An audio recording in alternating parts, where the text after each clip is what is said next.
The COVID-19 pandemic, as we all know, devastated the education sector, disrupting learning for more than 1.6 billion students around the world at its peak.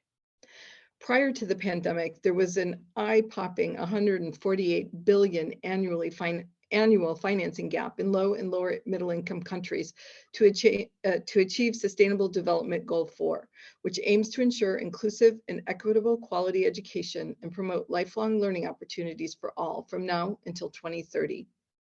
UNESCO now estimates that additional costs due to COVID-19 related school closures risk increasing the financial gap by up to 1/3, or an additional US 30 to 45 billion annually. I mean, that really means that this financing gap is approaching $200 billion annually. We also now have new evidence on the devastating impact of the pandemic on global learning loss. UNICEF now estimates that 2 trillion hours of in-person learning have been lost due to school closures, with long-term implications for learners. In addition, progress on increasing equality in the education system is being lost. It is estimated that 11 million girls may never return to schooling. This is an enormous challenge, and it's really a moment in time when we need all hands on deck. Next slide, please. This is why I'm so proud of USAID's work to help lead these conversations forward through the Education Finance Network. This work will be critical for two primary reasons. First, prior to the pandemic, non-state schools already accounted for a significant proportion of enrollment in partner countries and will be a vital resource as countries recover. Second, enrollment growth in this sector is concentrated in low and lower middle income countries and is often driven by a variety of challenges, including demographic trends, governments' constrained fiscal space, and conflict and crisis situations. Not engaging with non-state education would mean missing out on a tremendous opportunity and would result in not reaching large numbers of school-age populations in partner countries. Our partner countries need the flexibility to engage with a diverse set of partners to meet the unique needs of each country. As always, USAID work and partners will be held to the same level of accountability, transparency, and quality. Furthermore, it is essential that policymakers, governments, donors, and funders have a better understanding of non-state education, its strengths and weaknesses, and quality of education. That is why USAID is committed to strengthening the evidence base around non-state education. I really can't emphasize this point enough. When I first arrived in Washington to work with the Center of Education 3 years ago, we were just in the process of trying to kind of champion and get funding for the Catalyzed Edu Finance initiative. There was a lot of misinformation and misunderstanding, and also not a lot of evidence for us to use. So this work, I think, is just so critical to help us better understand how to leverage these resources. This community of practice will play a key leadership role in bringing a wide variety of stakeholders together, building the evidence base, and looking to the future. USAID intends for this network to be truly responsive to the sector. For this reason, the Education Finance Network was designed through an iterative and consultative process. We are grateful for the input and feedback of the many stakeholders who shared their perspective and experience during this process. On today's agenda, we have one of the most important topics up for discussion. How can non-state actors drive equity in the education sector in low and middle income countries? Next slide, please. The Education Finance Network has made addressing equity and quality of education one of its primary objectives. Our vision is a global education sector where disadvantaged learners have equal access to quality and relevant education, and where state and non-state education actors work together, relying on open dialogue, collaboration, and evidence of what works. This topic is one that is of great importance to the Biden-Harris administration, as well as USAID's administrator, Samantha Power. In November, in a speech at Georgetown University, Administrator Power outlined 3 key areas that USAID will prioritize in our work. First, we have to broaden our coalition to allow people from more diverse background and partners of all kinds to participate in our mission. We must make aid more accessible. Second, we must shift our thinking to be more focused on the voices and needs of the most marginalized. We must make aid more equitable. And third, in confronting some of the biggest challenges of our time, COVID-19, climate change, growing authoritarianism, we must listen to what our partners in the countries where we work are asking for. We must make aid more responsive. I can't think of a better way to embody this vision than through the work here today. This community will bring together stakeholders committed to directing non-state resources toward creative, inclusive, equitable, high-quality education in low and middle-income countries in both public and non-state schools across the student life cycle. Collectively, we aim to transform the narrative around non-state education to focus on public-private collaboration for impact. In USAID's work to leverage non-state resources to create inclusive, high-quality education system, USAID follows key guiding principles, including a commitment to regulation and accountability, adaptation to local context, and catalyzing innovation on behalf of all schools, whether they are public or non-state. These guiding principles are outlined in the Good Practice Brief on engaging non-state schools. In closing, I would really like to thank you all for joining us today and for bringing your leadership and expertise to this workshop. I also want to thank the Education Finance Network team for all their work organizing this webinar and facilitating this discussion. I also really need to thank Suzanne Lee and Caitlin Hurley for their leadership and persistence to bring this topic to the forefront of programming here at USAID. Thank you again. With that, I'll pass it back to Kusi to share more about what the Education Finance Network has planned for the next year. Thank you. Wonderful. Thank you so much, Leanna. What a great introduction. I just want to restate that a little bit more about what the Education Finance Network hopes to achieve. Our vision for the Education Finance Network is really to create a global education sector where disadvantaged learners have equal access to quality education and where state and non-state education actors work together, relying on open dialogue, collaboration, and evidence of what works, as Leanna already mentioned. The focus of our network spans the life cycle of the student, including early childhood education, primary through secondary, and technical, vocational, and educational training. It is our belief that the promotion of dialogue between state and non-state education stakeholders involved at each step of this cycle can have a key role to play in addressing the challenges that Leanna just mentioned. Next slide, please. When we discuss the role of non-state actors in leveraging private resources to support education systems, it is important to explain what it entails. We are talking about a broad range of stakeholders, including many of you on the phone today, including ancillary service providers, private investors, non-state schools, as well as ecosystem builders. Next slide, please. It is through the mobilization of these important non-state resources that we will be able to achieve the Sustainable Development Goals number 4, quality education for all. It is also by convening these stakeholders that we'll be able to achieve some of their network's goals, including driving equity and inclusion and improved access to learning outcomes for disadvantaged learners, increasing the efficiency and effectiveness of non-state education, mobilizing more private resources towards improving education outcomes, generating evidence and learnings around how and where non-state actors can be most successful, and last but not least, shifting the narrative away from public versus private to a focus on collaboration. Next slide. A key component of the success of the Education Finance Network is our collaborative model, a member-driven approach that really listens to the members to build programming that satisfy what you're looking for. During the 6 months design phase of our network, we gathered inputs from a number of consultations, including workshops that brought together many of you, including 24 participants from 13 organizations, focus groups that included 28 participants across 22 organizations, and another 25 additional stakeholder interviews. Those inputs served as a key ingredient in terms of the design of what the Education Finance Network would focus on, as well as our programming. We wanted to understand where the network could add the most value. The 5 service lines we offered were developed based on a strong member demand in the design stages of this network. We'll be assembling regional and global member meetings to promote network and visibility as our first offering. That's what we're doing today, is our first programming event. We'll be disseminating knowledge, products, and professional development trainings to answering the need of evidence around what works. We'll be shortly releasing an evidence gap map that was already developed. We'll be engaging with governments in important issues such as regulation, and we'll be convening working groups on technical topics with a forward-looking perspective on bringing practical solutions into practice. Next slide. You're on the next slide. Many network activities will develop knowledge around non-state education regulation and models for private support to public education systems. These activities will focus initially on learning from members, namely through the knowledge product dissemination, working groups, and member meetings, as well as professional development. Allowing for emerging content to then be leveraged for the engagement with low and middle income country governments, namely through policy forums and relationship building.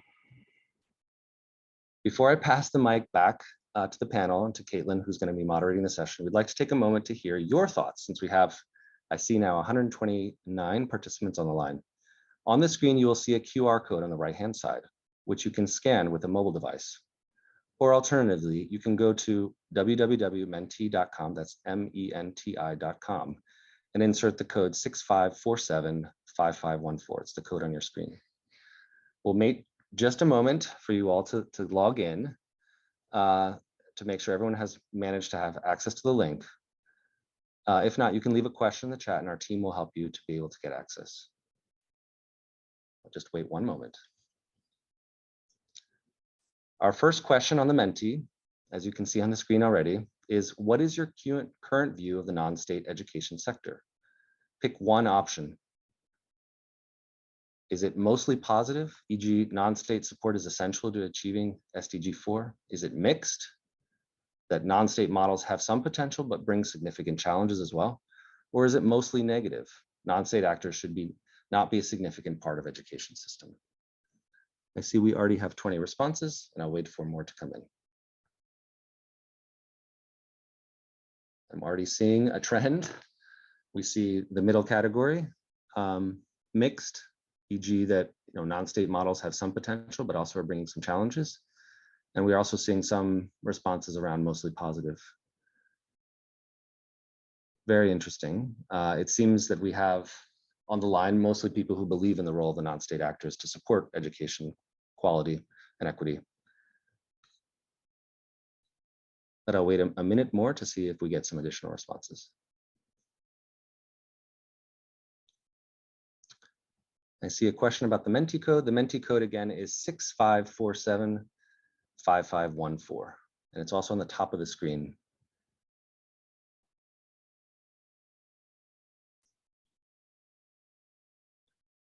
Well, now we've evened out. So it was originally mixed. Now it's mostly it's equal between positive and mixed. I'll give it just another 30 seconds, and then I think we should move on just for the sake of getting to the panel. And now we see mixed moving back ahead. So what's really interesting about this response is that no one has indicated that it's a mostly negative actor. In fact, many of you do believe that the non-state sector has our non-state actors have a critical role to play. That's very encouraging. What we'd like to see is most of you move even further to the left to have a more positive view of the role of the non-state actors. I think let's move to the next question for the sake of time. The second question is, what are appropriate roles for non-state actors in education? Here you should make sure to check all the options that apply in your opinion. So you can select multiple options. The options are non-state schools, nonprofit, non-state schools for-profit models, ancillary service provisions such as education technology or teacher training, typically in a nonprofit model, ancillary services that are for-profit, as well as private finance for education. What are the most appropriate roles for non-state actors to play? I'm seeing responses in all 5 categories. Right now, with the most being in ancillary services and non-state, nonprofit education providers. I'll wait just a couple more minutes to see what else comes in, but this is very interesting to see, and I hope it serves as good fodder for the panelists during the discussion.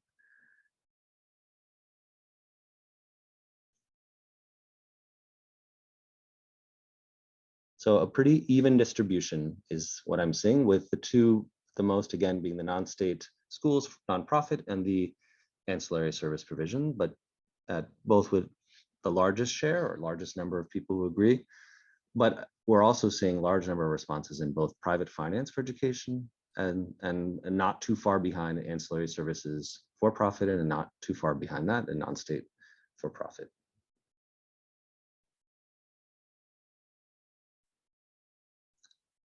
Great. I think with that, we should move forward fascinating responses I'm seeing on the screen. It's great to get a sense of where the room is at. And now I'm happy to introduce Caitlin Hurley.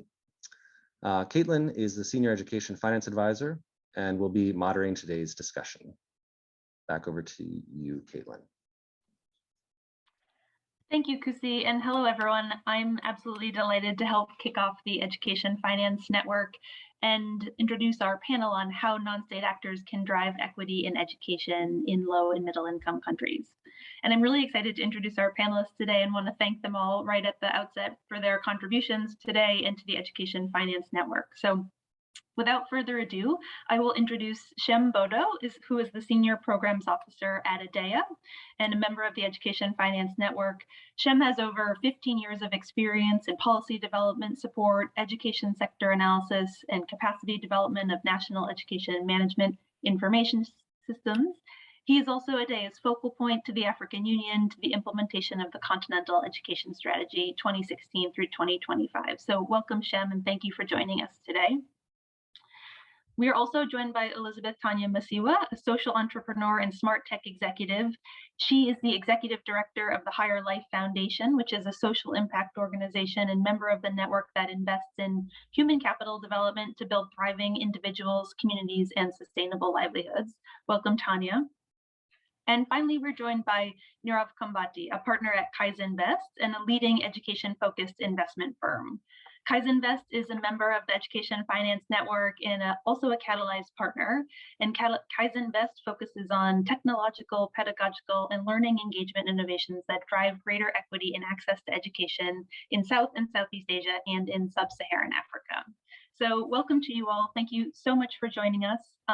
If you're able to come on camera, we would love to make our presentation as interactive as possible.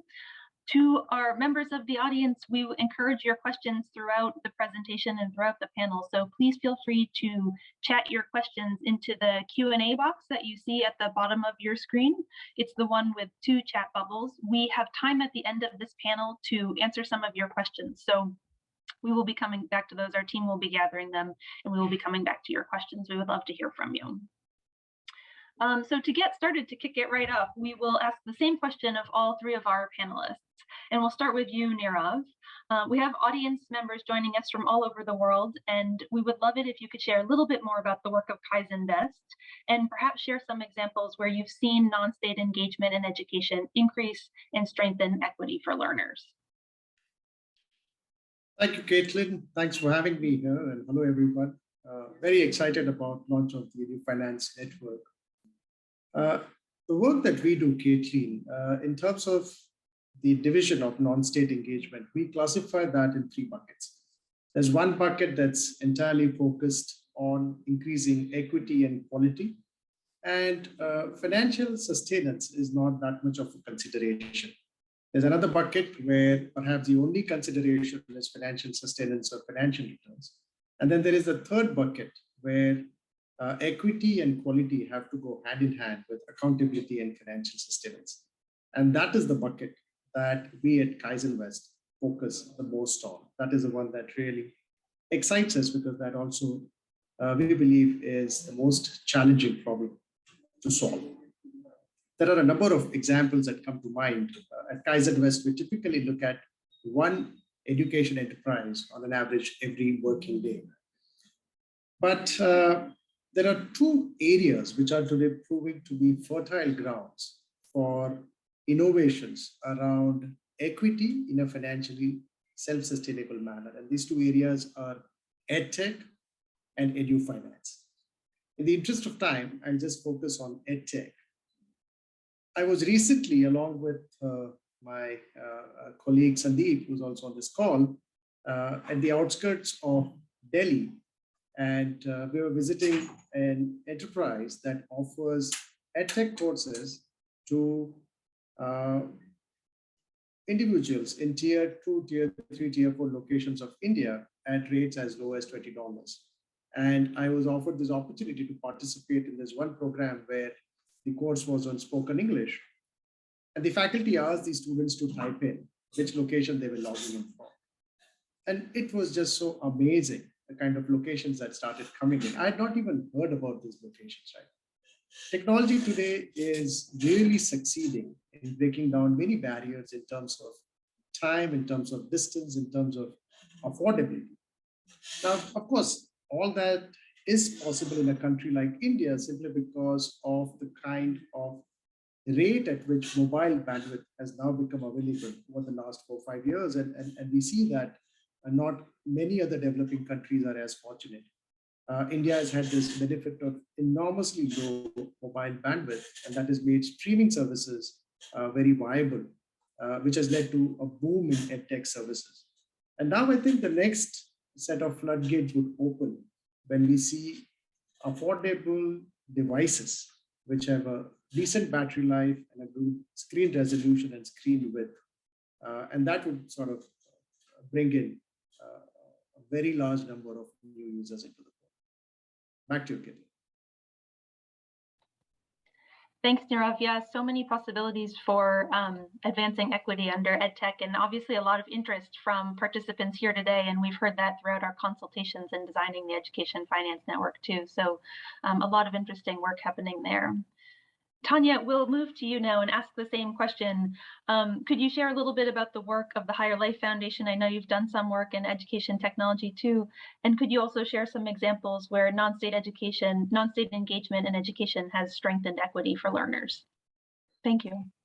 Thank you, Caitlin, and thank you so much for having me today. So at Higher Life Foundation, we focus on allowing young people and communities to create their own sustainable livelihoods. And we do this by investing in our 3 pillars, which are education, health, and what we call rural transformation and sustainable livelihoods. So very much a human-centered approach to addressing the challenges that are faced in communities. The Higher Life Foundation, we are private philanthropy. We're an operating foundation, and it was founded by my parents, Strive and Titsi Masiwa. And when you've achieved success in business, the approach that you have towards addressing challenges is sort of with that mindset. And so at the Higher Life Foundation, we've been very experimental and very much community focused in how we address the challenges that are faced in education low-income communities. And around this, we have done the most. As we would say, we've given scholarships, we've published materials for schools, we have founded a preschool, we have a high school, we have done this over the last 25 years.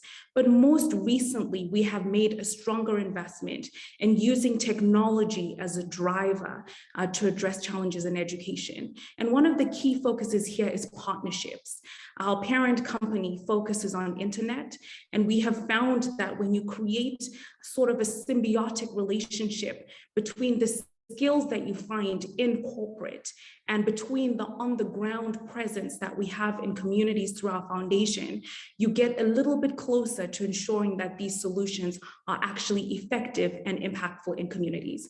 So I'm by no means claiming that these are the best examples, but one thing we have learned is you have to be human-centered, because one approach literally doesn't work 3 kilometers away. So human-centered, listening to the needs that are on the ground, and having a hybrid approach to the various solutions that you implement to ensure a more equitable education for all. Thank you. Thanks, Tanya. I'm seeing some affirmation in the chat too on your remarks, so it's interesting to hear that's resonating with audience members.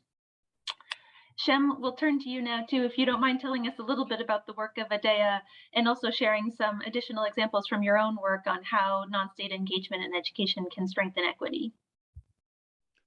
Thank you very much, Kathleen.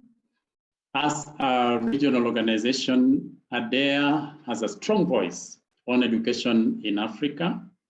We strongly believe in empowering, African countries to be able to reform their education systems in a sustainable manner, and therefore to support the development agenda, not only at the national level in the countries, but also at the regional and continental level.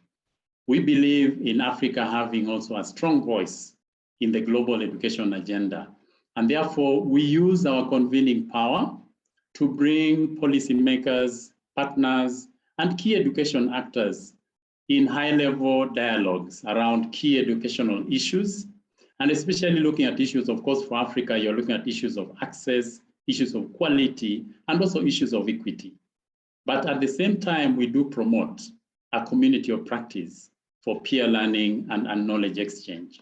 So in terms of what are some of the best examples that we have seen, I mean, based on our work, which is continent-wide, we see, for example, the school feeding programs that have really been embraced by African countries, many African countries indeed, to keep children, in school, and mostly from vulnerable groups. And it is important to note that the African Union has actually a whole cluster, around school feeding. And of course, with other partners, the World Food Program, UNICEF, and others. But more importantly, in terms of homegrown, we do have now homegrown school feeding programs within the countries.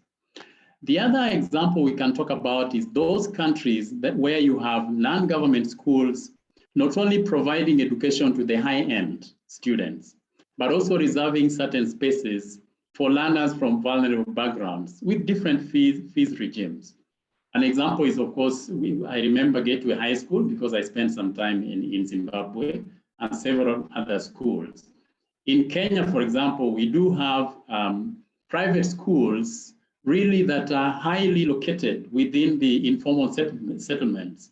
And they're really targeting, the learners from those informal settlements to the extent that even some parents from high economic status are now trying to bring their children into some of those schools. Of course, that means limiting spaces for those who are really in need, but it just shows you the level of quality that some of those schools really provide. And finally, I think it's important to talk about the Madrasa schools that you really find in West Africa, North Africa, but now they are also quite spread in other parts of the continent. These are really schools that address an important learner constituency or group. And the government has an obligation in a way to capture the data from them for planning purposes. In fact, we did a curriculum, we did a study in 2012 towards one of our high-level policy dialogue forums to look at to what extent these schools are contributing to the achievement of education for all then. And then we really found that they contribute greatly to the achievement of EFA. So you can see that we have also a number of these institutions which are not for profit, but which have a strong faith-based anchoring. If you look at even the Catholic schools in the country. So that really would be some of the experience that I'm happy to share. Thank you very much. Back to you. Thanks, Shem. Yeah, I think those are great points, and it's interesting to hear the resonance with the poll that we just conducted on support for nonprofits, both ancillary services and schools. So I think what you're mentioning about community schools, faith-based schools, not-for-profit schools is very interesting and complementary to the work that is happening all across the sector. So we'll move to one more question right now, kind of building on the previous question about equity, mindful that we're launching this network here today, that we're in our early days of our network and our programming kickoff. How can we scale and replicate some of the examples that you've shared here today? What are the critical elements to scaling and replicating? And similarly, relatedly, it's important to acknowledge that some of the models we've seen from the non-state education sector haven't achieved equity. So how can we learn from models that haven't worked as well, strengthening equity, and how can the sector learn from that moving forward? Perhaps we'll start with you, Nirav. You're absolutely right, Caitlin. It's right true that not all non-state participation has led to improvement in equity. As a matter of fact, the recent report from the Global Education Monitoring Group has pointed out that one of the key risks of increasing the scope of non-state is that it could lead to increasing inequity in the education system. But having said that, therefore, block out non-state completely tantamounts to throwing the baby out with the bathwater. India, for example, where there are about 350,000 non-state schools, yes, there are schools that charge as high as $15,000 per year in fees, but 75% of the schools actually charge less than $10 a month. One of our portfolio companies, Finma, in Philippines and Indonesia, which has about 95,000 students at the tertiary level, charges less than $500 a year for vocation-ready programs. In South Africa, where we are a partner of the Catalyze program of USAID, we're seeing that 95% of the early childhood education provision is in the hands of non-state, with average fees ranging from between $15 and $50. So I suppose the key, Caitlin, is in striking the right balance between regulating and enabling the non-state sector. I think enablement of the non-state is an aspect that is often neglected, and the focus is entirely on regulating the sector, which can be counterproductive because non-state, when handled well, can be a great force for the governments to achieve SDG 4. I mean, we know the kind of deficit that there is in government budgets to be able to achieve SDG 4. And in order for us to create education at quality and scale, non-state cannot be ruled out. There are some amazing insights that are coming out of the non-state participation right now. I'll give you just one example in the interest of time. What we are learning is that when a child is offered two options, one option is to learn in a small group with an average teacher, and the other option is to learn in a very, very large group with a great teacher. The child is actually preferring to learn with a great teacher. We give so much importance to interactivity in the classroom. But I wonder if that's because most of us who are here were the first benchers for whom interactive was very important. And we forget that there were about 15 rows behind us where the students didn't care that much about interactivity. What was important was to have a great teacher. Back to you, Katie.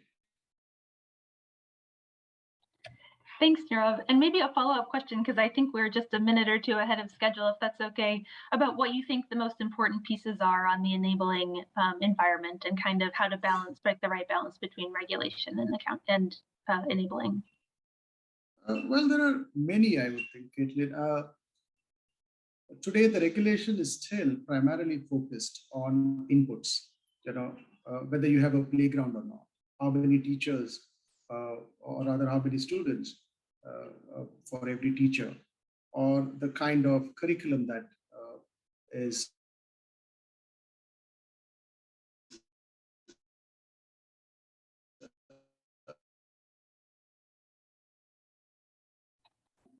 I think we might have lost you, Nirav. I'm not hearing you. I don't know if others are. Perhaps we could turn off your video and see if that helps your bandwidth.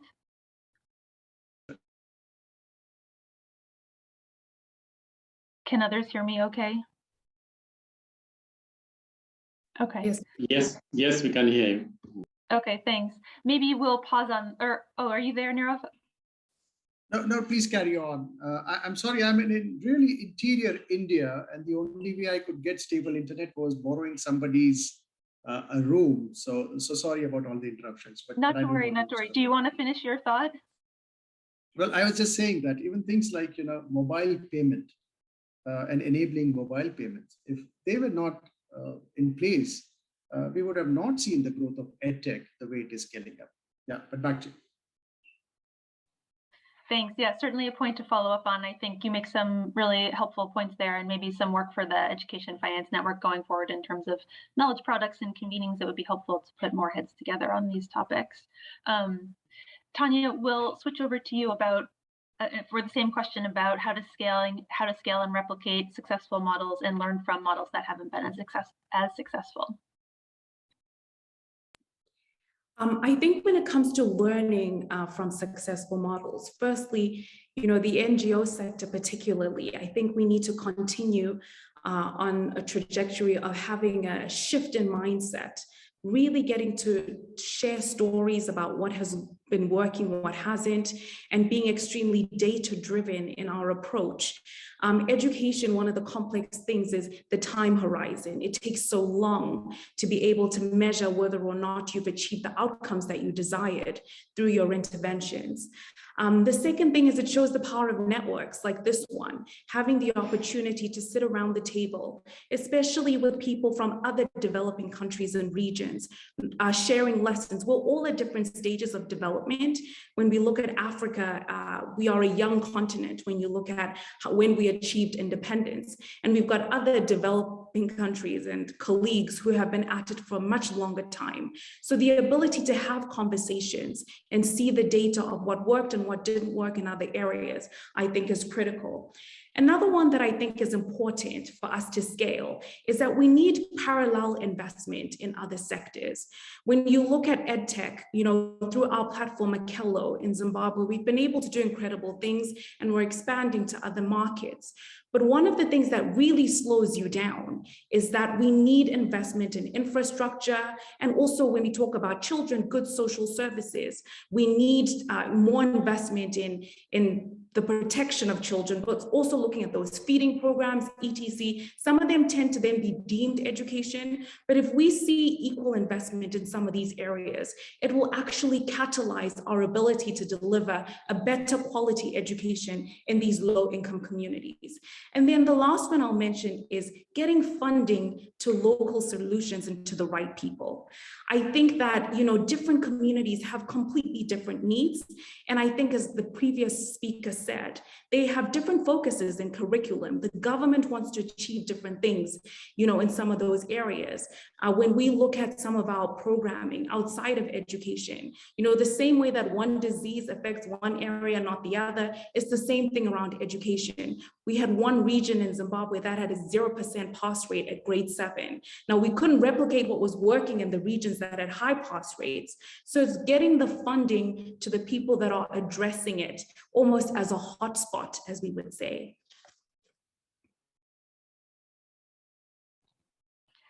Thank you, Tanya. Excellent points. And I think there's a lot here. It's a very rich discussion for the Education Finance Network to take forward. So perhaps we'll follow up with you about some of those questions. I think you raised some good points on the need for parallel investment, on getting funding to local organizations, on opportunities for partnership, sharing evidence, and things like that. And hopefully the network can contribute to some of those objectives too, because I think those are shared by this community too. So Shem, just finally, we'll go over to you to kind of round out this question. If you could talk about how we might scale some of these examples, successful examples, and learn from others that haven't worked as well. Yeah, thank you. Thank you again. I think Tanya alluded to, the whole issue of context, because we do have, in Africa, we have different countries with different contexts. And so there's in-country context, there's also context between the countries. And therefore, if we need to scale up and replicate, we have to be cognizant or sensitive to some of those contextual issues. I think the other bit is also just involvement for buy-in and ownership of the different actors. It is essential that we look at to what extent did some of those initiatives really involve the key actors at the early stage for buy-in. The third for me, and I think which has been highlighted even by the Global Monitoring Report, is the issue of monitoring. And I think Tanya talked about data-driven, decisions. So we need to really monitor some of these initiatives and evaluate their impact. To what extent can that then inform the scaling up and replication? So contextualizing is key, involving, some of the actors, monitoring and evaluating, and of course, in the process, picking up some of the key lessons on what worked, in what context, and why. And how can we then contextualize it in a different scenario? But at the same time, it is also important to interrogate why some of these models are failing in achieving equity and providing those strong benefits, especially to the disadvantaged learners. I've talked about, of course, buy-in. Those are questions we need to ask. And what about the targets that were, set for some of these initiatives? Were they too lofty to be attained? And what about the issue of, factoring issues of culture, factoring in issues of politics, because this is a reality. There are also the political dynamics. And then also the environment of conflicts, environment of clan wars. For example, if you look at Kenya, you'll find that one region in the country does not experience the same environment or the same, serenity as, other environments. So these are really contextual issues that scaling up and replication must take into account. I think that's really what I would like to add in addition to what other panelists have said. Thank you. Thanks, Shem. Some great points there, and hopefully the network can contribute there as well. Just to ask, Tanya, if you don't mind, just to ask a follow-up question on one of the last points you just mentioned about getting funding to local organizations. Just was curious what your thoughts were on what type of capital and what type of funding local organizations most need, and how best partners can support them. I think obviously we know the obvious ones. When we're talking about developing countries, some of the funding required is the most basic. We have teachers that are not, paid well, or people don't want to go into the profession. So we have a shortage of teachers, a shortage of schools. We know the basic things. But when we look at some of these other more creative interventions, I'll term them that way, funding is usually not given to monitor the progress of some of these. So giving a little bit more flexible funding that will allow us to measure, or that will allow local organizations to measure progress, so that there's a greater focus on outcomes rather than inputs, as was mentioned previously. I think that would be really helpful. And also upskilling the people that run these organizations and the people that they work with. Oftentimes you have great solutions on the ground, but they'll never meet the requirements of the typical funder because they're not able to bring those monitoring and evaluation indicators, etc. So just funding on upskilling will also increase impact on your end beneficiaries. Thanks. Yeah, it's such a great point about how tough it is to get monitoring correct, or kind of get it right too, and how costly and kind of time consuming it can be. So I think it's an area where the network is keen to invest more of our time and see how we can alleviate some of those challenges and support the sector in that way. Sharing evidence, sharing data is a key part of what the network hopes to do, and our way forward here, we think. So thank you. I think we'll pivot now just to ask some particular questions to each of you. First to Nirav, some of Kaizenvest's work has included, I think you mentioned it earlier, the Rewards and Recognition Program. Can you tell us more about how results-based financing mechanisms can support equity in education? Sure. So yeah, this is one area which has really garnered a lot of attention, not just in the education sector, but other development sectors as well around the world. And we've had some fascinating experiences of our own at Kaizenvest. Let's look at, first of all, in terms of just financing education, who are the key stakeholders? So on one hand, we have the governments and the philanthropists who are funding education. And that today constitutes about 80% of the total funding of education. 20% is private families funding. And unfortunately, most of that 20% is concentrated in the developing world. But anyway, from the perspective of the government and the philanthropists, the focus is on creating access, creating quality, and creating equity. Access has mostly been the preserve of the governments because it's very expensive. But both governments and philanthropic organizations are focused on equity and on outcomes or quality. And results-based financing allows them to de-risk their investment because their investment gets linked to actually achievement of the output or the outcome, rather than on the investment or the input that goes into achievement of the outcomes. So essentially, they are then bringing in market mechanisms, they are bringing in efficiencies, and they are de-risking themselves so that their resources can be better focused on the most vulnerable segments where market mechanisms begin to break down. The other segment is families and the private spend on education. And today, one of the things that is holding back families from making investment in education, particularly those that have to make life choices, invest in education or invest in starting a small enterprise of the side, right?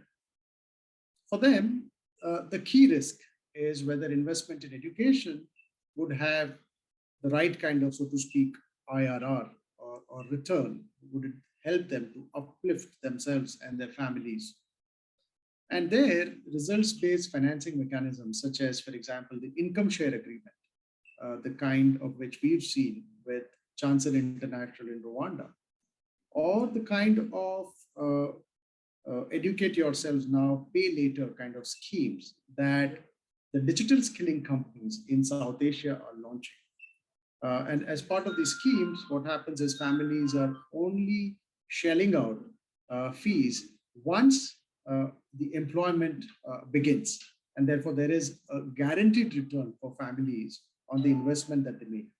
And once that starts happening, then many more families across various social strata start believing in education and start participating in education, thereby improving equity in terms of income, but also wealth distribution in the long term.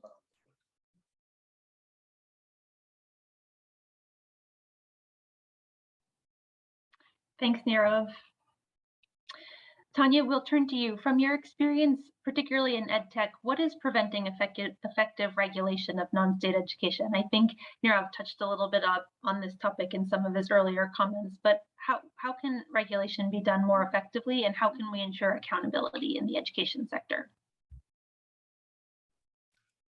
So in some of the markets we work on, we are actually quite highly regulated, and then in others there is less regulation.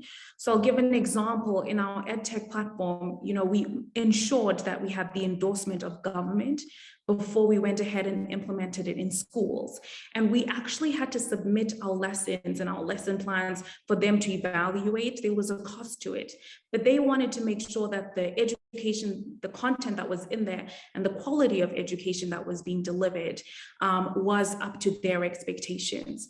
And then we're in other markets that are not as regulated. But I think there has to be a balance. Where there is less regulation, we find that there is greater innovation.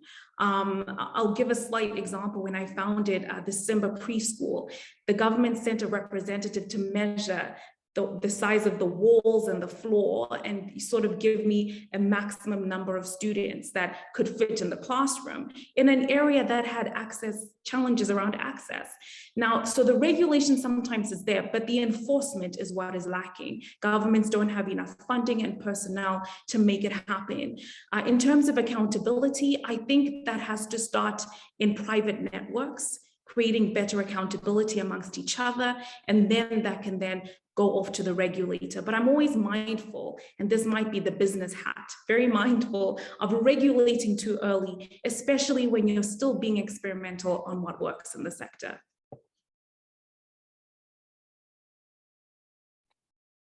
Thanks, Tanya. Such important points and such a topic of interest that I know we'll be coming back to in the days and weeks ahead through the network. I know this is a topic of interest shared by many, many people. We heard that throughout our consultations.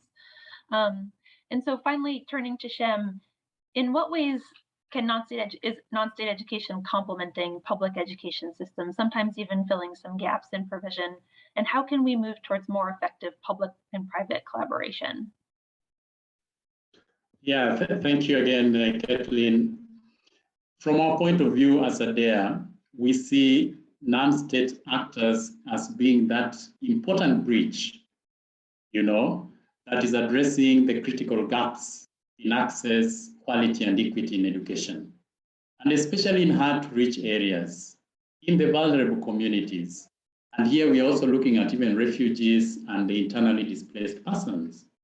It is clear that governments cannot meet the demand or the thirst for education for all children and for all young people. We do need non-state actors if progress towards achieving the targets that are set by, for example, the continental framework, such as Agenda 2063, if I'm talking about Africa, if you're looking at the continental education strategy for Africa, and of course going global to the SDGs. For those targets to be realistically achieved, we require all hands on deck, and therefore non-state actors are quite important as that bridge. Now, in terms of whether they are a competition, we see them more as complementing government efforts than competing with governments. But the key, and I think Tanya alluded to this, the key is to somehow work towards adhering to the set policy and regulatory framework that are set by governments. Of course, governments also need to enforce, some of the regulations and the policies they've set for themselves, and not to look away in certain instances because of certain personal, gains that they want to make, but to be fair and to be just in enforcing the laws. So how can we make the collaboration better between public and private entities? I think governments should, for example, extend some cushioning support to some of the private players in times of crisis. We saw, for example, based on the research that we did under our KICS Observatory, what we call the KICS Observatory on COVID-19 responses in educational systems in about 40 African countries, we saw that there are those private schools that actually closed and never reopened when the pandemic struck. And so there's need for that cushioning, of some of the non-state actors. So this is, I think, to me, one way where, the government and the non-state actors can work together to support each other depending on the need. Thank you. Thanks, Shem. This is such an important point, and one that we did see really across the education sector throughout the pandemic is the effect on non-state schools, all types of non-state schools, really, and how much the education sector has been changed as a result of the pandemic, how much the sector went through, how much students went through, and their parents and communities too.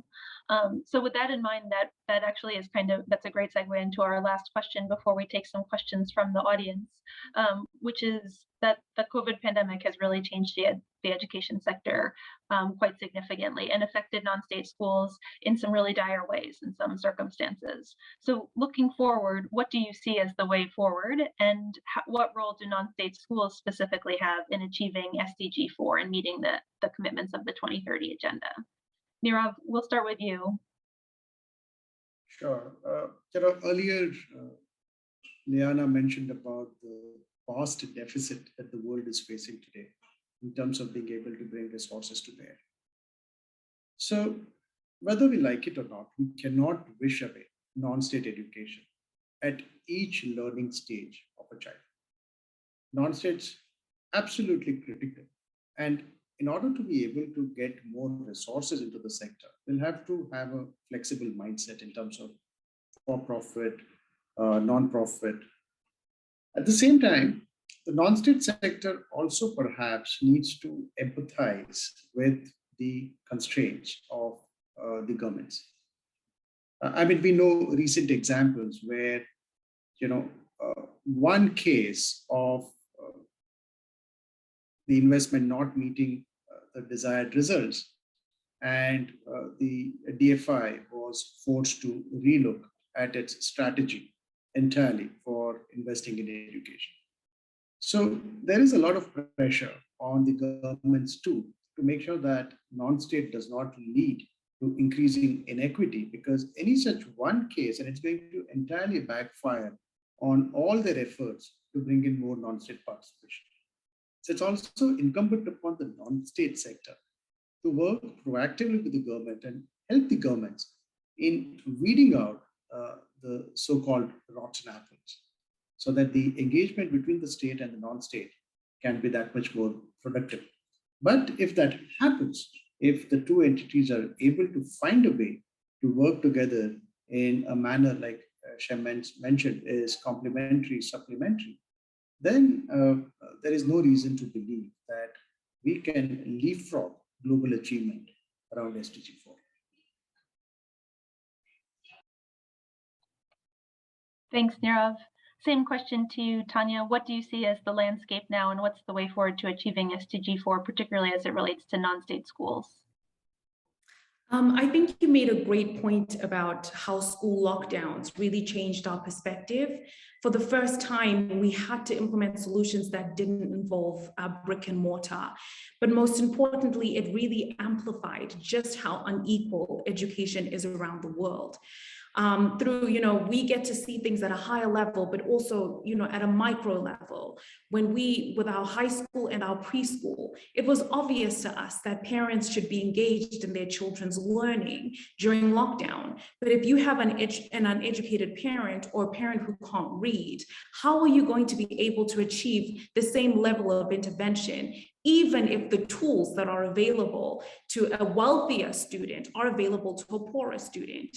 And so I think you make a great point that greater financing is going into ancillary services. I think we're going to see a lot more of that. I think we're going to see a lot more investment in the use of technology and a lot more investment into in the use of seeing tools and investing in people in communities that are not necessarily in a formal school system being engaged in the learning environment. And I do hope that that is where we get to, because the major problem is scale. Non-state schools are a great intervention, but you can only put so many seats in there. I think that we have seen now a new trend that is going to help us achieve greater equality in a shorter amount of time.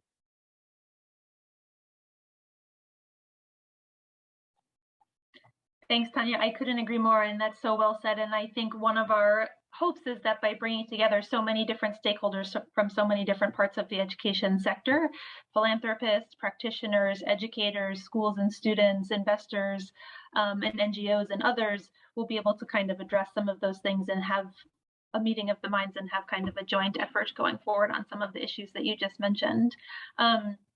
Shem, just to close out before we take a couple questions from the audience, over to you for the same question. What do you see as the landscape for the education sector globally in the wake of the pandemic, and what is the role of non-state schools in meeting SDG 4? I think the pandemic has shown us that one part of society or one part of a system cannot do it alone. I mean, governments try to put their best foot forward by providing some solutions for continuity of learning, at least based on our engagements with them as ADEA and based on the research that we have done. But we still found that that was not enough. Exclusion was really seen throughout the time of the pandemic.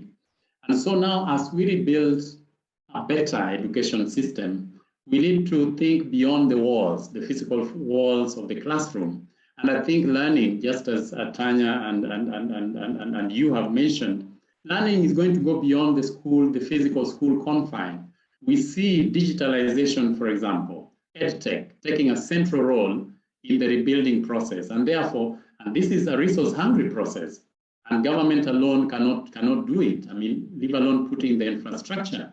So again, and I keep saying that it is important to look at the entire ecosystem with its various policies and frameworks around equity in education. So we need both state actors and the non-state actors. And when we talk about equity, we know there are so many other dimensions of equity in education, you know, from autonomy that has been mentioned to accountability, looking at disadvantaged learners, all the way to tracking and great repetition.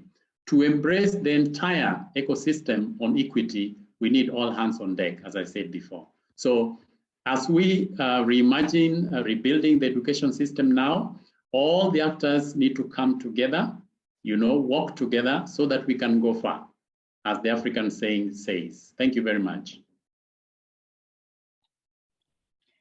Yeah, Shem, this is a great point. And if you don't mind, I'll just ask one follow-up question, because I'm realizing we haven't touched on this yet today, which is how to understand equity and the different dimensions of equity. And you touched on that a little bit in your response just then, but I was wondering if you could talk more about that and talk about a little bit the different ways of understanding equity and how we might see equity in education.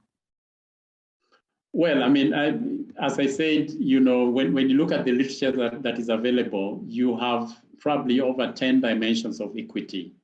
You know, you have the school autonomy, you have accountability, support for disadvantaged learners and low achievers, looking at some of the learning opportunities, and of course, focusing on the early childhood care and education. We see that particularly as important because it involves the parents and the communities. And therefore, we see that in many African countries, there's a strong decentralization push for early childhood development. And in some countries such as Kenya, it's now devolved completely to the, you know, to the counties, and therefore closer to the communities. So those are some of the things that we need to see. Of course, public funding has already been mentioned, and also just being alive to the fact that we have a diversity of schools depending on the context, depending on the pocket, depending on the focus. Therefore, that also then determines what kind of school choice a parent may make. And therefore, also the admission process now needs to be taken into account.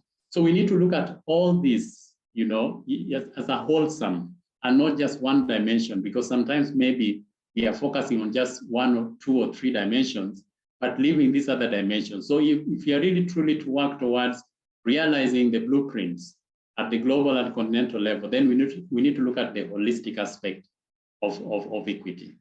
Thank you.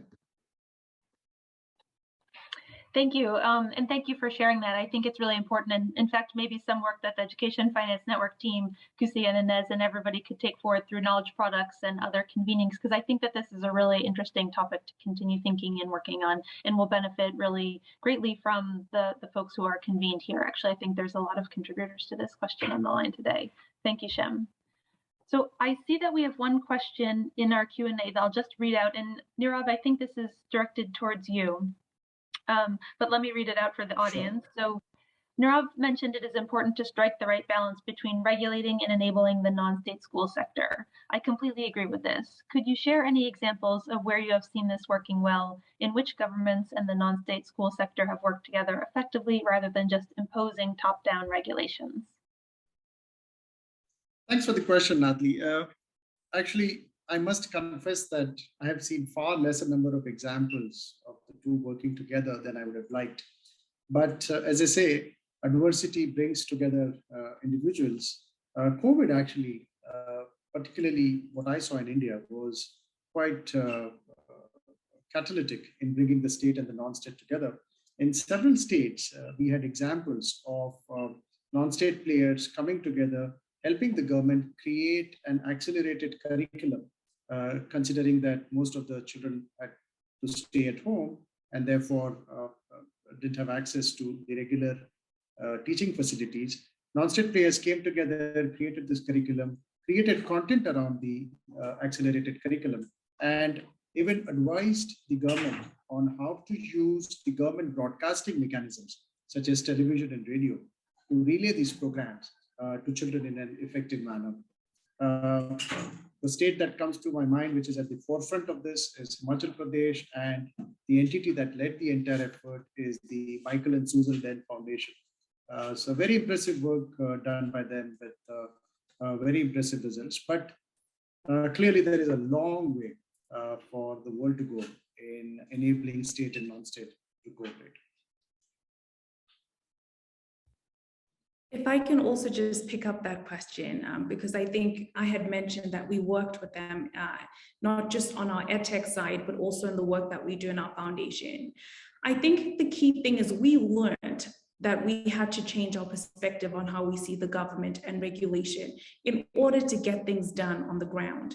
We work very well with the Ministry of Education. And the first thing was to ask them, what are your priorities in education? What do you want to achieve by 2030? And then as a foundation, it was, how can we become a part of that? How can we align our goals to what government wants to achieve? And one thing that we found is that governments, because they're so constrained, when you have a better relationship with them, they give you a seat at the table. So in 2 of the countries that we operate, we actually, are invited to parliamentary meetings sometimes, and we're engaged in some of the decisions that are made. And we've also done that on the for-profit side through our EdTech.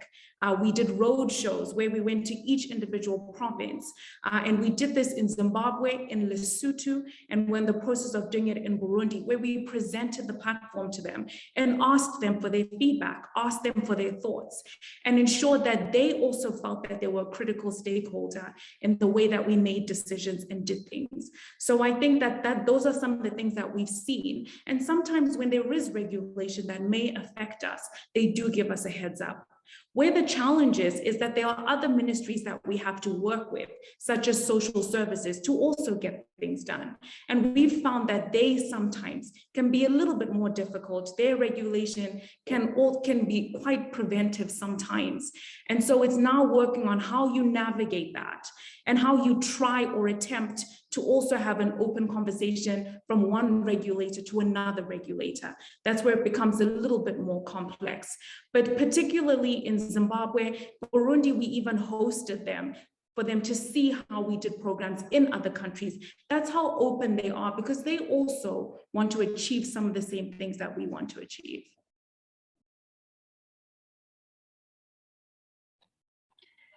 Thanks, Tanya.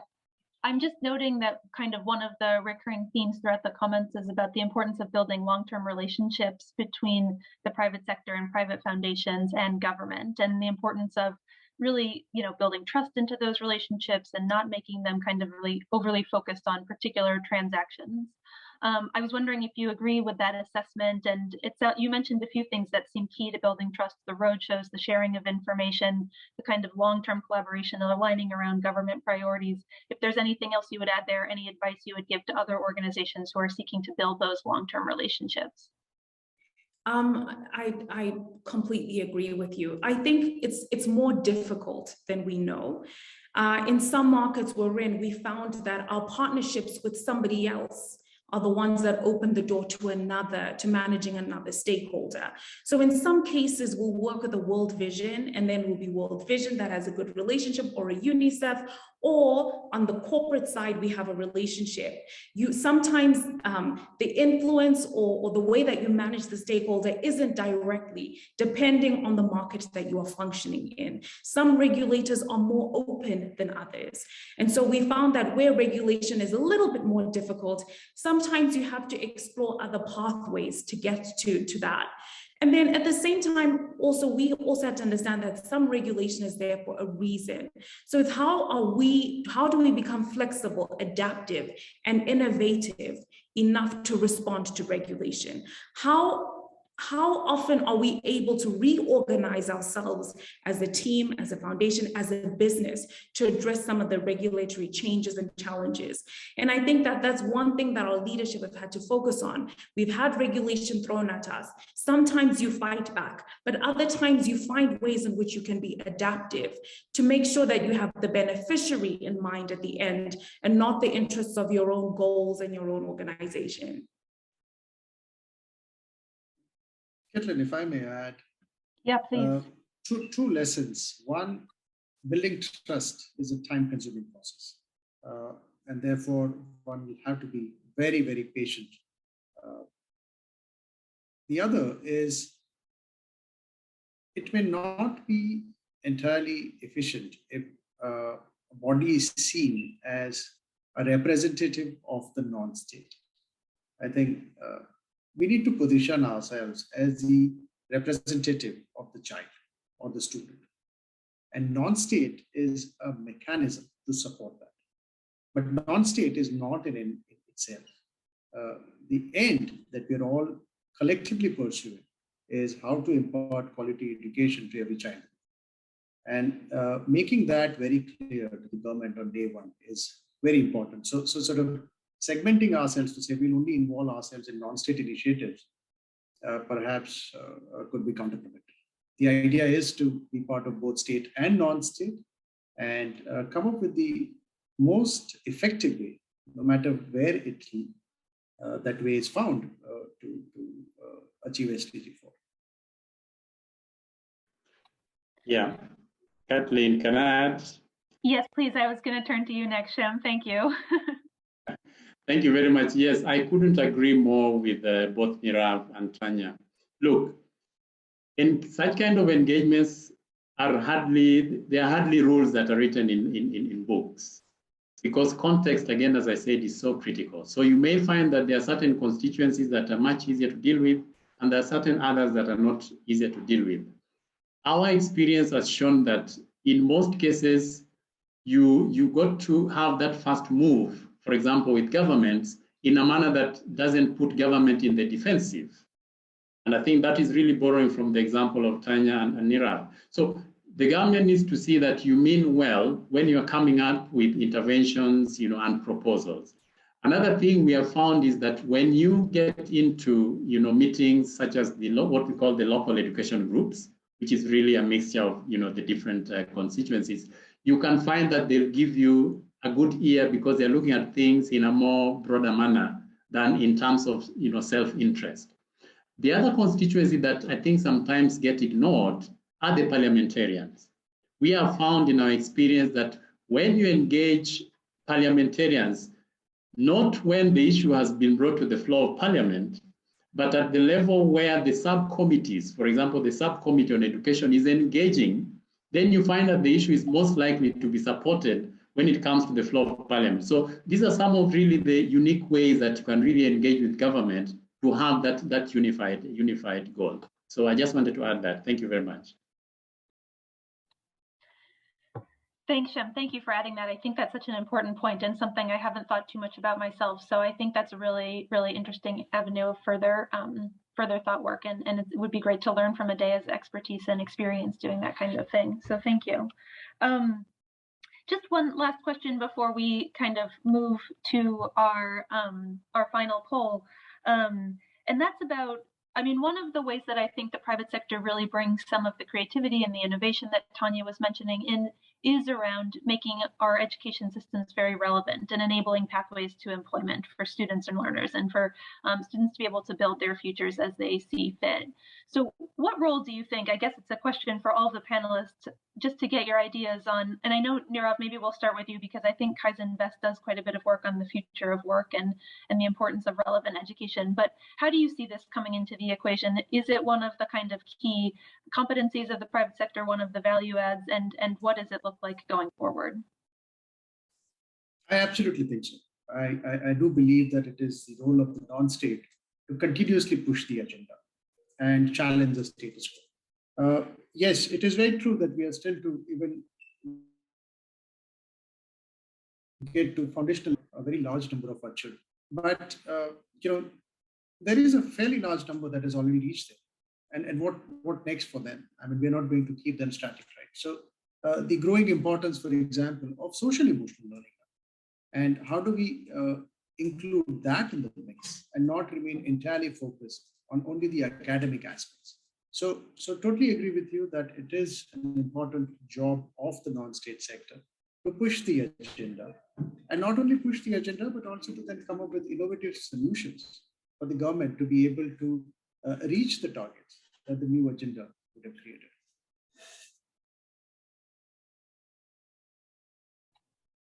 Thanks, Nirav. Tanya or Shem, any ideas or thoughts you want to add here? Yeah, let Tanya go first. Okay, I think, like I said, High Life Foundation is 25 this year, and the legacy program was giving scholarships, but we quickly got to the point where we realized that we weren't doing the children any justice by not preparing them for life after having been through school under our scholarship program.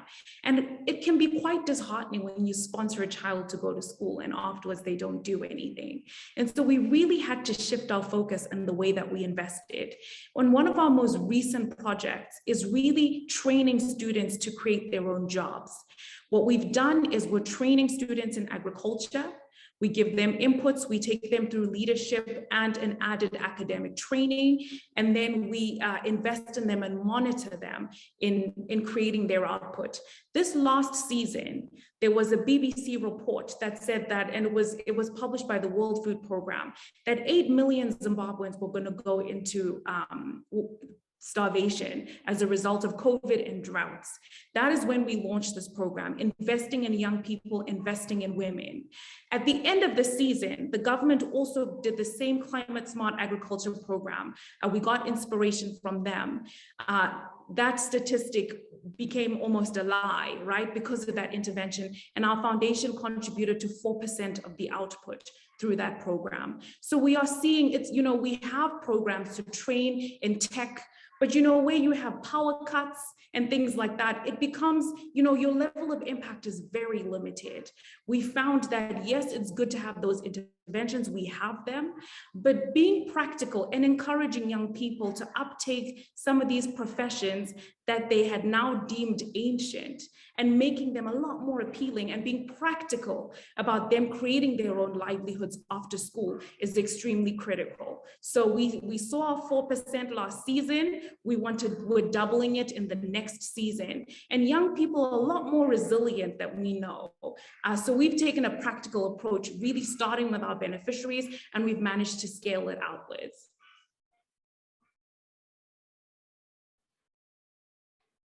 Okay, so now I can come in. Yes, Tanya has given one great dimension of how private sector, can come in. For us, we also believe that for the private sector to get the kind of graduates or skills that they need to influence the provision of those skills, from the demand side. And therefore, one way that we see private sector value is when they get involved in the development or the reforms of the curriculum, the education sector curriculum, because that then streamlines the kind of skills that are to be imparted onto the learners.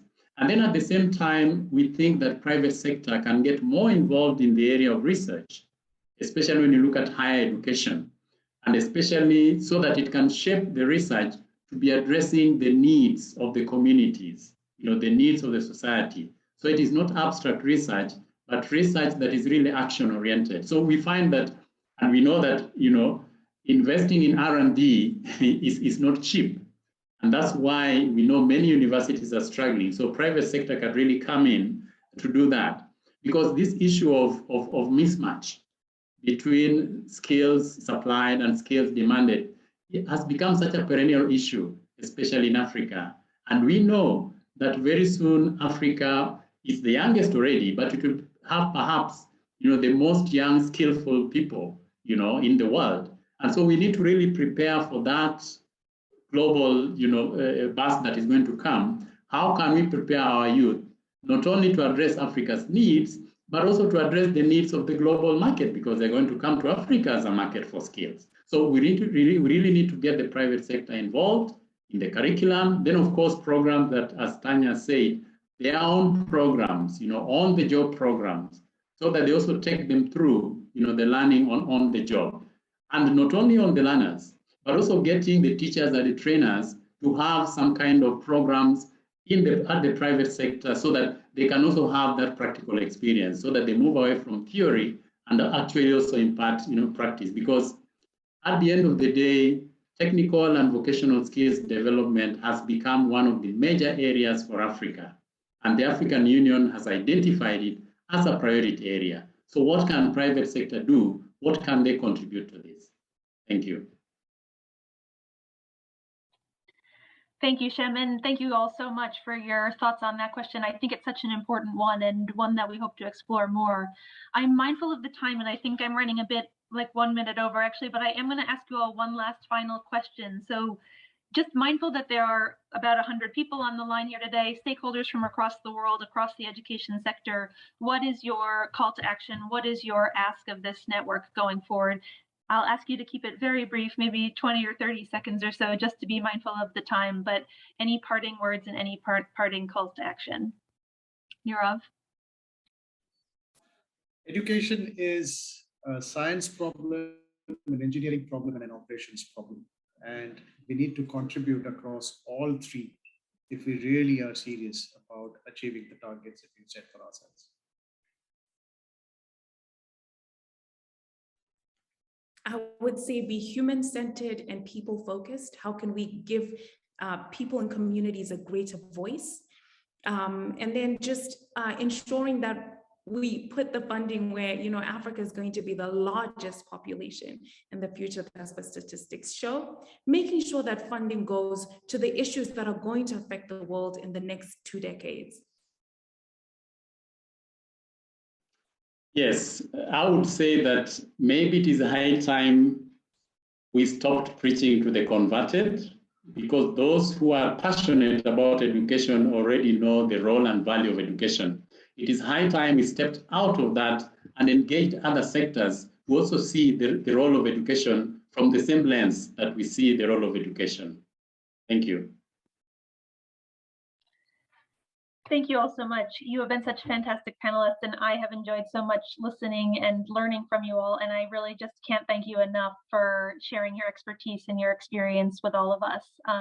We really appreciate the support and insights and passion that you all have shared with the Education Finance Network, to the team writ large, but also on this panel today. Thank you so much for taking your time and sharing your expertise and your insights with us. I think we've all benefited greatly from it. I know that I have.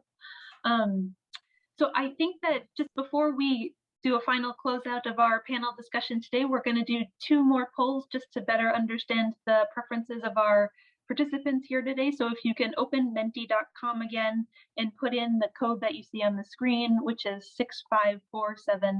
5514, or you can scan the QR code on the right from your mobile device. That should open up a couple of additional polls.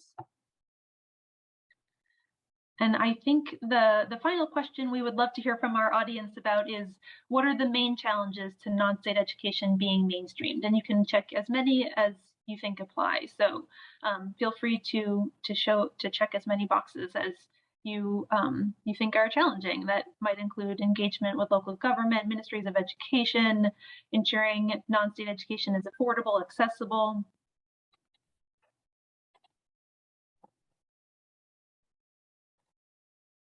Looks like we have a few responses coming in on affordability, accessibility.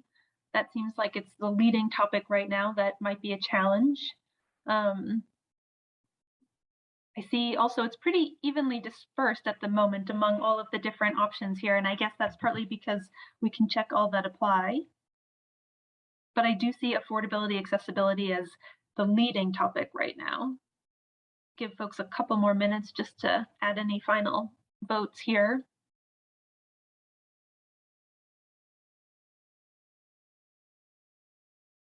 See some of the priorities we've talked about today emerging a little bit too, particularly around government engagement, funding for high quality services, navigating regulation.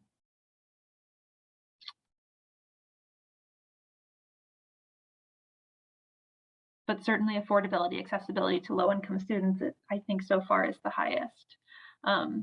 So thanks so much. Maybe we'll move to our final question. And that's about our programming looking forward. So this is your chance to influence our programming coming up in the next year or so. And the topic here is, the question here is, what topic would you like to discuss in our next EFN meeting? So we'll take your votes here too. I think you can also check as many, you can rank the options in terms of what your preference is. Thank you to everybody who's chiming in on these questions right now. And yeah, like Jenny says in the chat, if you have other suggestions for topics of meetings, feel free to put those in the chat.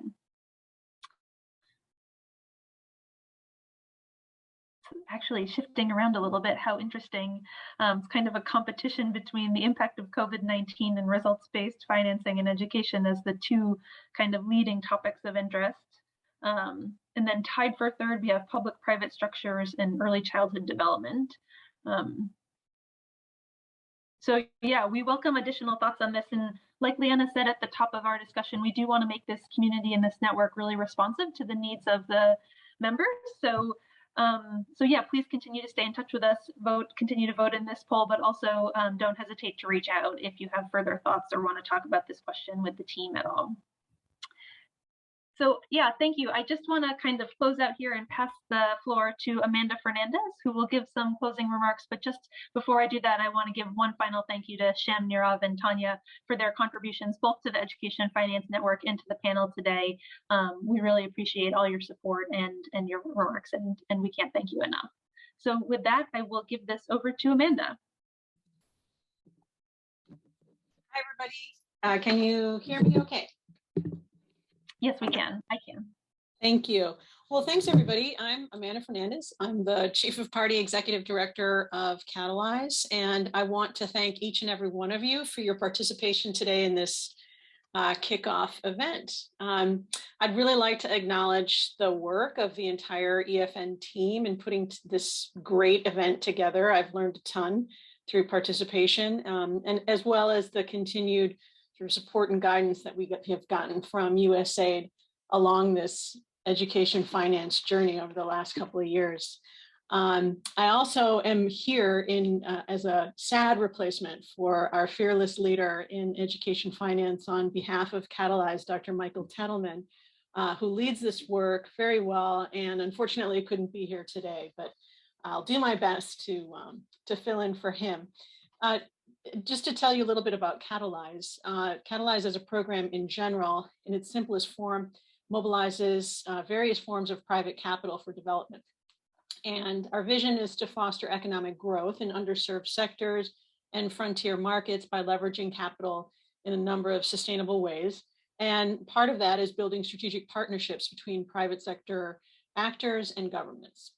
Catalyze overall has a target goal of mobilizing $1.2 billion in blended finance across many different sectors and areas, such as education, women's entrepreneurship and economic empowerment, agriculture, health, childcare, social protection, workforce development. And to date, we've been working in every continent in 27 countries with about 190 different partners from the public-private sectors, nonprofit, et cetera. And we've created development programming with 17 different USAID missions. So we've been busy helping contribute to this ambitious vision. The Catalyze Edu Finance activity mobilizes blended finance through strategic use of USAID funds to increase private sector investment and to crowd in private capital for non-state schools and education enterprises in aid partner countries. We launched Edu Finance in October 2019, and we will be working on this very important issue to gather the necessary data and evidence through September 2027. As the lead implementing partner for Catalyze Edu Finance, Palladium is going to be doing a few things. We'll be linking USAID stakeholders in the blended finance and impact investment space. And we're going to be adding tools and best practices developed and refined in innovative financing projects globally. So that's the first slide. The network is really, this network is really a key component in Catalyze Edu Finance's strategy to develop partnerships that increase access to low cost quality education. It's really important cornerstone of our programming in this activity under Catalyze.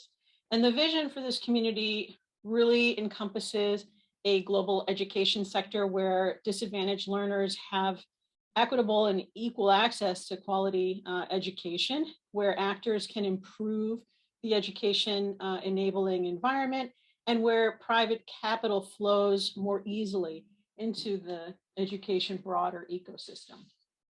As such, active participation in global and regional events are going to play a very crucial role in achieving the network's goals through increased public-private dialogue and, of course, mobilization of non-state resources. So during this first year, our community will be hosting a series of virtual meetings for its members, and we will be disseminating multiple knowledge products like case studies, thought leadership pieces, and hopefully an interactive evidence gap map to bring light to the role of non-state education in low and middle income countries based on current literature.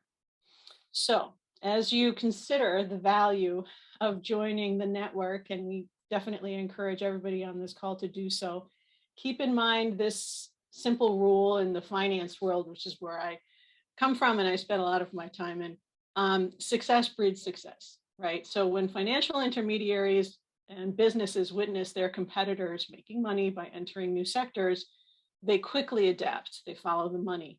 Likewise, I think we've heard in the education world, when schools on one side of the world or in one department or geography see how others are achieving material gains in quality, they also can very quickly adapt. So sharing those lessons learned, as well as financial and educational successes through networking and communication mechanisms like this network, becomes so essential to all of us in achieving results in this very new space. So I really do see this network as the place to be on the front lines of what's working in this really innovative space. So please don't hesitate to be in touch with this Education Finance Network team to learn more. Please become a member. Thank you so much for your time and participating today. I so enjoyed the conversation. I learned a ton, and I will continue to do so in future meetings. So we hope to see you for the first global meeting on May 19th. Thank you very much for your time.